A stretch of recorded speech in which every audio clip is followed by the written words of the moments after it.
lilac, mushrooms, prunes, honey, red wine, salt, and peppercorns into a pot. We on the meat belt Lapinski, blood under our fingernails, are not in a factory on the edge of the motorway. We are somewhere quite different.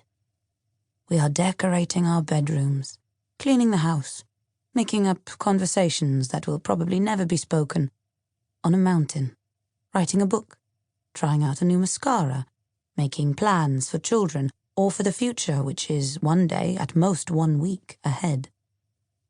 I myself am alone on the shores of the Black Sea coast, or sitting under a fig tree in the paradise of Adam and Eve. If you were to count the thousands of miles between us as machines hum and our fingers linger on control buttons, you could cover the universe. We take ourselves through borders of every kind and carry no passport. I know women who work in their sleep and wake when the bell goes. Women who sing lullabies, laments and pop songs in time with the machine. Women who, unknown to themselves, make sculptures from meat. The burgers take on the shape of their thoughts.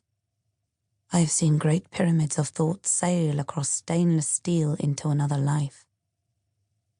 I have a good friend on the meat belt Lapinski. Her name is Martha, and she has soft white hands. In the tea break, she can hear the sea because she wears earrings made from shells, and she swallows 2 spoonfuls of a thick expectorant for her cough every day. Her lungs growl, and she is often breathless. Sometimes she says she can see an image of her own face in the meat mound, and who am I, Lapinski, to disagree? You will remember that when Saint Veronica met Jesus, she paused to wipe the sweat off his face and discovered that his image was forever after imprinted on the cloth. I think of Martha as a modern saint because her visions have helped her not be defeated by her circumstances. Saint Martha paints her fingernails the color of Portuguese oranges, defying the cardboard pallor of meat belt life. We have displaced ourselves, banished ourselves. We are in exile.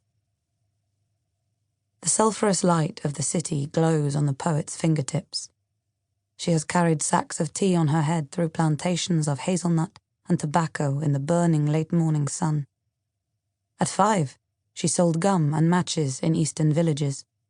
At 17, she cut off her beautiful hair and, unlike Samson, found strength in the birth of her strong neck. In the slum cities of northern Europe, she lost her health.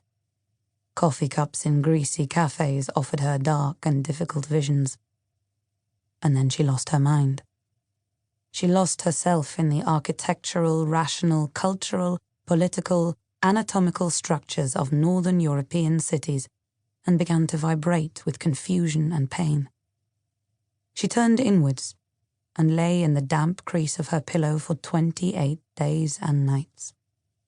The sound of police sirens replaced the song of lottery callers, chestnut sellers, canaries, and laughter.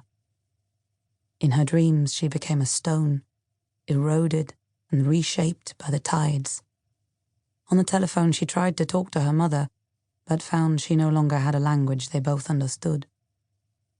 She held on to the bloody threads of each day, invisible with hundreds of other foreign workers, the brown underbelly of the city, some broken, some brave, but always dreaming, writing letters home, thinking of loved ones, hoping for better times. She survived on odd jobs, cleaning, sewing in sweatshops, looking after other women's children. It was at this time that the poet mistressed the skill of metamorphosis. She learnt she had to become many selves in order to survive. Through observation, study, and meditation, she taught herself to change from one self to another, from one state to another. If she had no identity, she would have many identities. She learnt she was engaged in a war and saw how those who are confused and in pain, or have some secret sorrow of their own, bring out an instinct in others who refuse to acknowledge the possibility of this pain in themselves, to crush, humiliate, and hurt. The poet refused to be crushed.